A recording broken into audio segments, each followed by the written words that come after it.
The Bridport line in Dorset opened in 1857 and was finally closed in 1975. In a previous visit, we covered the first half mile of this line, and in this episode, we're going to find every last bit of remaining railway architecture and infrastructure that we can find between Maiden Newton and Bridport. So we left our exploration of the Maiden Newton to Bridport line back in May when we left the area. We're now back at the end of July, and we got as far as half a mile outside Maiden Newton station. Another quarter of a mile on from there, we think we found the next bridge on the line in a little area called Tolafratum, just outside Maiden Newton. In addition to finding as much remaining railway architecture as we can, we're also going to assess whether it would ever be possible to reopen this line as a public rail trail for leisure. There's the track bed back towards Maiden Newton, and this is the track bed that would go on towards the next station at Tolafratum. Can barely see it, it's that overgrown. So even though this line closed 50 years ago this summer, many of the bridges that carried roads across the line are still in existence. Let's have a little look down this footpath, see if there's any view of the track available. So there it is down there. Last used 1975. Not going to be used for a good few years yet by the looks of that.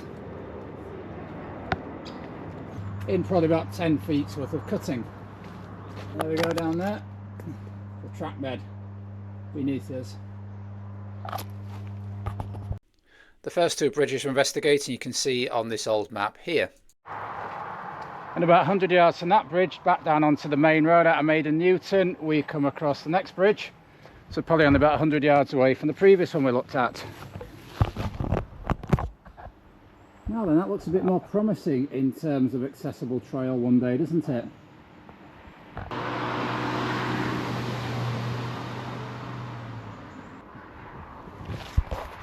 Over to the side, Bridport Bridge, number 5. Some beautiful brickwork on these old bridges. What a shame they're not available to view. Yeah, definitely something could be done to make that track accessible if there was a will. Next stop on our exploration is Tolafratum. The train didn't actually stop there, but the line went very close to the small village, and I believe there is a church there dedicated to St. Basil. So as we drive along to Tolafratum, we are lucky to have this footage of one of the very last journeys that took place on this line in 1975. And just before we reach the village, we come across the next railway bridge, this one taking the line across the road, and if we look very carefully at the end of this clip, you can just see, there we go, the very same bridge we have just reached, the train crossing over it now. And there's its location on this 19th century map. We did come across a few bridges where we think that the iron section taking the railway across the road might have been a later replacement, but we're not sure. So was this iron carriageway original or put in later? I wonder why they haven't taken the metal carriageway down yet. Hopefully it's because there's an idea that it will be reopened. So apparently the Church of St. Basil in Tolafratum is only one of 3 in the country named after that saint, and the Bridport line ran within sight of this church, and you can see these faces from ancient history. I wonder if they heard the sounds of the trains passing by. Just before we get into Tolafratum, we have this public footpath just off the road, which we think will give us a view of the track bed just before it reached that village. Here we go, a lot more accessible this. Yeah, Tolafratum that direction, and Tolafratum a couple of 100 yards down there. This certainly has potential, doesn't it, for a rail trail that can be walked, horse-ridden, cycled and run. Be lovely to see, wouldn't it? It's a beautiful part of the country. Then if you can see on the camera up on that hill over there, we've got strip lynchets. Ancient ways of making full use of the land by making it flat instead of a slope. Before the Bridport Railway was opened in 1857, there had been 12 previous proposals to open a line to that town, but they'd come to nothing. And the line ran by this lovely stream here. I believe it's originally called the River Toller, now the River Hook, and here you can see that last day of railway action on this line, the train passing by it.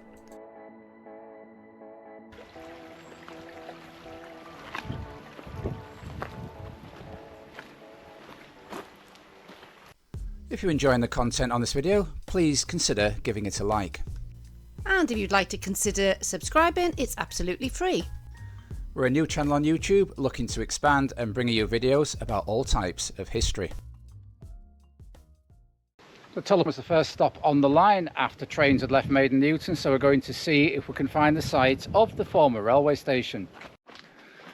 So Tolafratum, do you know what that means, Dawn? No, I don't. I think you'll tell us though. Yep, Tola of the pigs, porcorum, like pork, so there you go. There have been lots of pigs around here.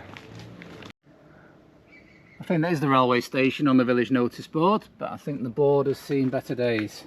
The main road through Tolafratum, and this is the bridge that carried the road over the Maiden Newton to Bridport line. And here's its location on that 19th century map. Let's have a look at the state of the track bed here. Quite overgrown, but it wouldn't take much to cut that back.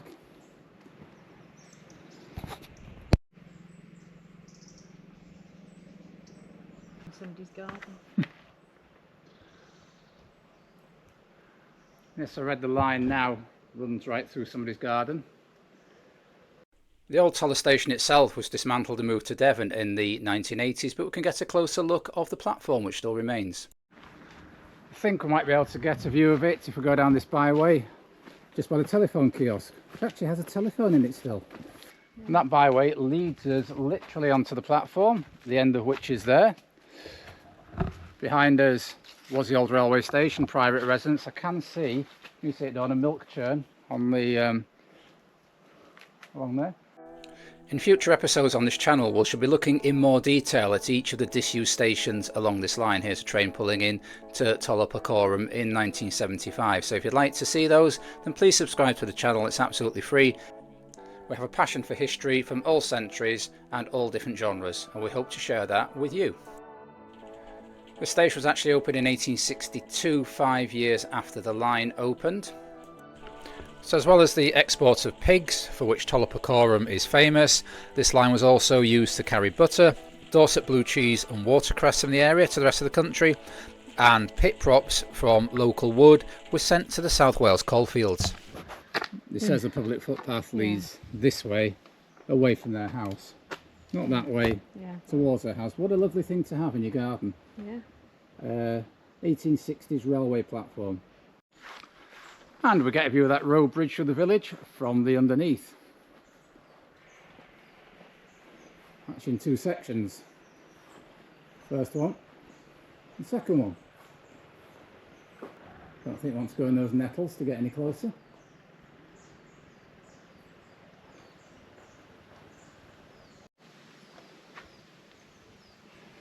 Not for us today.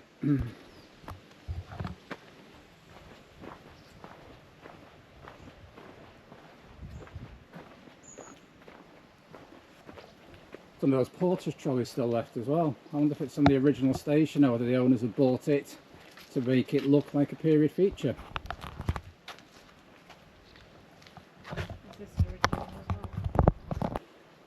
Is this original as well? So it looks like it, some sort of entrance to the station. Metalwork still in place.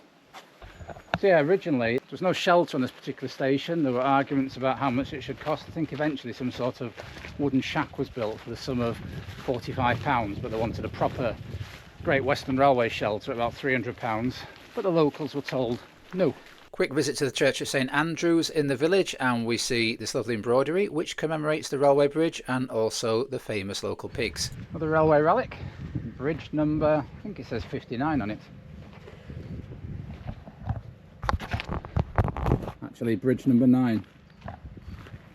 Oh yes, now that looks very walkable. I think we're heading for a nature reserve which leads onto this lovely track.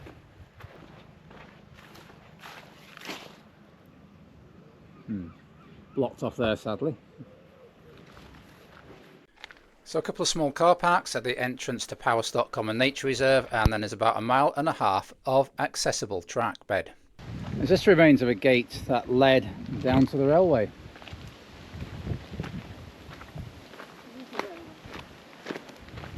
Is this National Railway? This is the line. Yeah, this.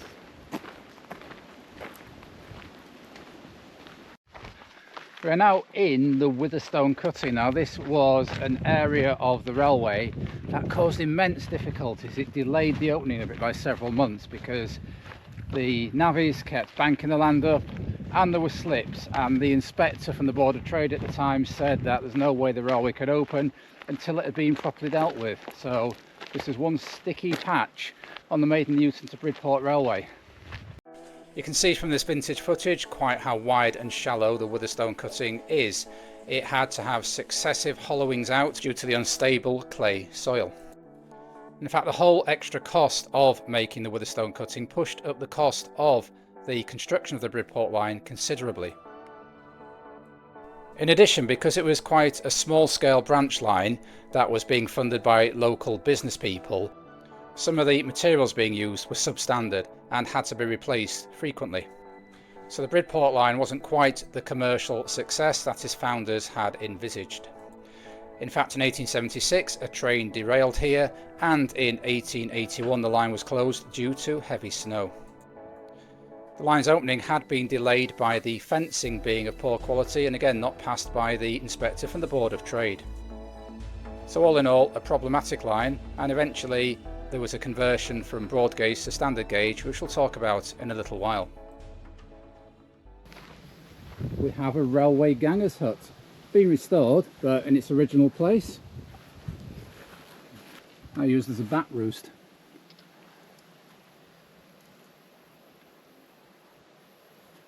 Picture there of what it looked like before it was rebuilt due to fire.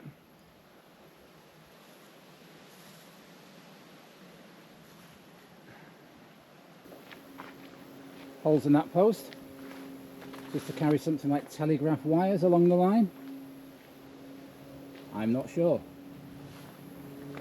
Throughout its life, the Bridport line was a single track line, and I think by the end of its days there were 8 trains a day going in each direction. So yes, the conversion from broad gauge to standard gauge took place across a long weekend in the high summer of 1874.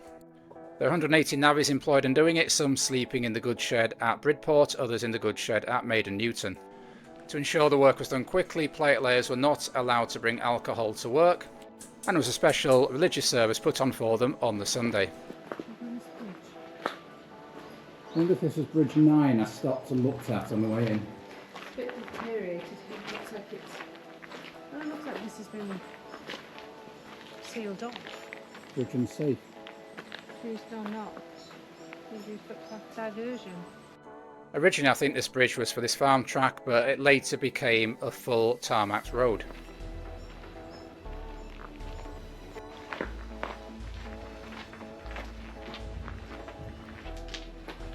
Oh, look at those. Yeah. And that's for carrying the wires, isn't it? We saw those right back on the first bridge after we leave Maiden Newton station.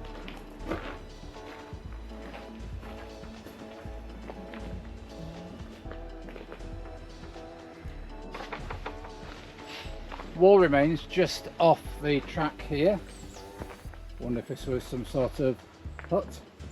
Maybe a bit too substantial to be a hut. I think on reflection we've got the remains of these brickworks. Is anybody watching able to verify that for us? So yes, in terms of accessibility, there's about 1.5 miles of the track bed that can be walked on and run on at this point. I wonder if that will ever be extended. Rumble. One of those strange British summer days. It's really warm, it's really humid, but we occasionally hear rumbles of thunder, and those clouds do have a threatening air about them. Those old fence posts at the top of this slope look like they've been left there from 1975 when this line shut. Put there to mark the boundaries of where the railway owned the line and where people needed to keep out. And something there, yep, either side of here, probably a gate across here to stop people crossing the line when they shouldn't have been. But maybe open so people could cross the line and down into that field. Another probable post left over from the railway, marking the point where the railway's property ended and somebody else's property began.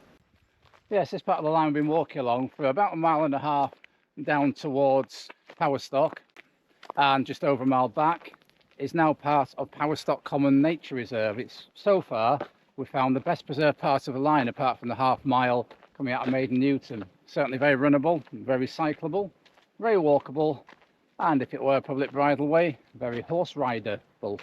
As well as a Witherstone cutting to come to terms with here. This part of the line actually looks a little bit raised above here. I wonder if this was particularly marshy, boggy land. I did read reports of the plates sort of sinking into the ground and having to be relayed several times and extra foundation put under them. Made our way back to the end of the accessible part of the line. The line would have gone off directly in front of us. You can sort of have a little peek through there, but you can see it's very boggy even in late July. And I think, yeah, it becomes private land there. So the following day we put on our running kit and see if we could get any further than that bridge we had got to on the previous day in the sunshine. So we passed under it and carried on, I think, another half mile or so. As you can see, it's quite accessible, quite runnable. Witherstone wood on either side.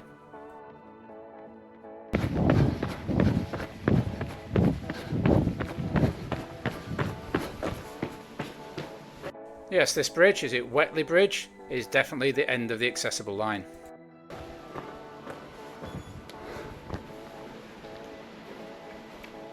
Stops here anyway.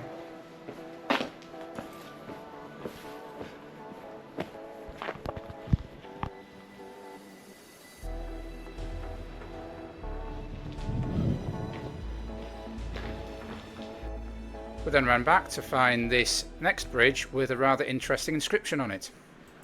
It says that there, parapet girder, patent shaft and axle tree company limited, constructional engineers, Wednesbury, up in the West Midlands.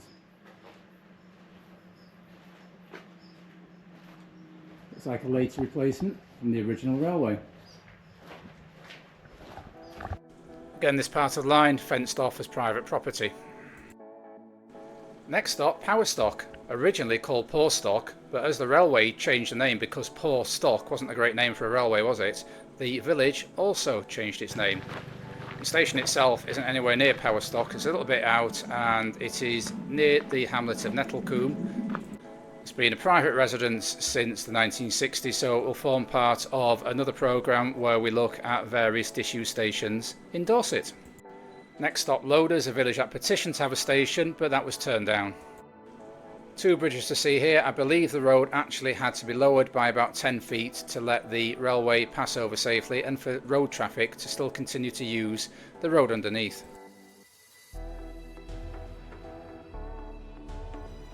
The final station when the line was first opened was in Bridport. It's now the site of this co-op store, and when the line closed in 1975 it was quickly demolished, and 1977 saw the end of any remains of Bridport station that I could find. If there are any remains around, then please let me know so we can revisit them in the future. There was an extension to the line opened in 1884 to West Bay. Ironically, the last station to be built is the one that is still in most complete condition. There was a wedding happening there the day we visited, so as I said, we're going to do separate videos on each of these disused railway stations. So in the meantime, we hope you've enjoyed joining us for this exploration of the Bridport line and anything we could find that remained of this ghost railway that ran through West Dorset. If you have, please give this video a like, and if you'd like to see our future videos, then please subscribe to the channel. It's absolutely free. So we hope you can join us next time, where every journey begins with a path to the past.